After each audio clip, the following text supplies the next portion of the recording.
Today we will be recognizing 6 outstanding Sangguniang Bayan who demonstrated an exemplary service or performance in their legislative functions for the term 2022 to 2025. Dito sa Dungan ang anong mga local government units sa lalawigan sa Lanao del Norte, isip mananaog sa Local Legislative Award sa Department of Interior and Local Government DILG kini sa pakipag-alayon sa probinsyal nga kagamanan sa Lanao del Norte atol sa kipaygan asab nga flag raising ceremony Lunes sa buntag Enero 26. Si Lanao del Norte Governor Muhammad Khalid Quibran sa Dimaporo, uban usab sila si DILG Provincial Director Edward Bagwani, Provincial Councilors League PCL President Limuel Tadura, iuman ang Vice Mayor sa Bacolod ug Lanao del Norte Chapter Vice Mayors League of the Philippines VMLP President Alphonse Jansen Marcera, ang mitunol sa mga award sa mga mananaog.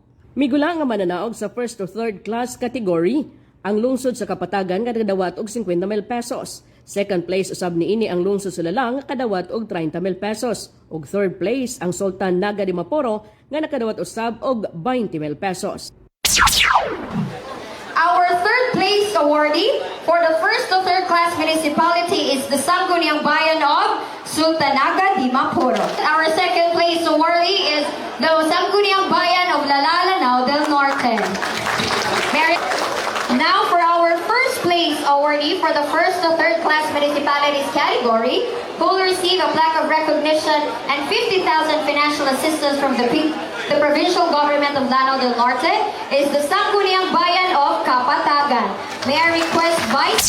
Samtang sa 4 to 6 class category, first place niini ang lungsod sa Sapad nga nakadawat og 50,000 pesos. Second place niini ang lungsod sa Kauswagan nga nakadawat og 30,000 pesos. Og third place niini ang lungsod sa Bacolod nga nakadawat usab og 20,000 pesos.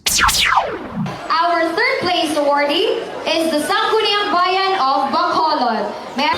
Now our second place awardee is the Sangguniang Bayan of Kauswagan. And finally, our first place awardee for the 4th to 6th class municipalities category is the Sangguniang Bayan of Sapad. May I request Vice Mayor Roderick B. Patalingod and his team. We would also like to proudly announce that among the 6 provincial awardees, Sangguniang Bayan of Sapad, Lanao del Norte advanced to the national level as the regional entry of Region 10 for the 4th to 6th class municipalities category. Congratulations! Gipahayag ni Sapad Vice Mayor Roderick Patalinghog nga nalipay sila sa diyang nasayran nila nga sila ang migulang mananaog nga bisan pa man og ganaa sila sa interior nga municipality apan ilang nahimo nga makabot ang maong kadungganan. Dungan iyang gipasalamatan ang ilang mayor nga supportive kay kanila. Ang mga sakop usab sa Sangguniang Bayan ug banpang naglangkod sa team din bisan pa man dili kini sayon apan tungod sa pagtinabangay na comply niini ang checklist sa local legislative. At balo na mo sabi sa provincial level na number 1 sa local legislative award. Hindi sa yun ang trabahoon kay amang ihatag ang atong Department of Local Government checklist to comply sa mga requirements. And then pasalamatan ko po din sa ilang ihatag ng mga checklist ang comply. Ang lungsod sa Sapad wasap ang regional winner sa Local Legislative Award. Og 5 kahigayon usab kini nga nahimong mananaob sa Seal of Good Local Governance kon SGLG sa Department of Interior and Local Government DILG.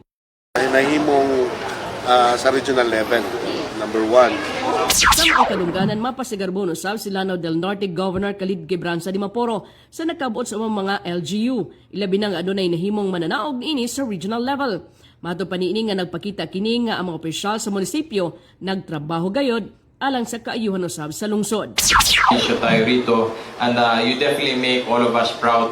I'm very happy to note that we will have one municipality fighting it out in the region. I hope that they will go past the region and represent Lanao del Norte sa nationals, and that goes to all of us. We always try our best to bring good reputation to the province of Lanao del Norte, the land of beauty and bounty. Thank you, everybody. Kung kabahin ibot kay gusab ni DILG Provincial Director Edward Bagwani nga ang kaduganan sa mga lungsod nagpakita sa maayong liderato sa mga lideres sa lungsod. Din ana ang pagtinabangay ug panaghiusa ilabi na sa mga opisyal, Kristiyanos man o Muslim. Ang Local Legislative Award usa ka programa sa DILG iman Provincial Councilors League kon PCL nga nagila sa gihimo nga pagpaningkamot sa mayong panggobyerno sa usa ka LGU pinaagi sa gipasar nga malokal nga balaodnon nga makatabang sa kalambuan sa usa ka komunidad.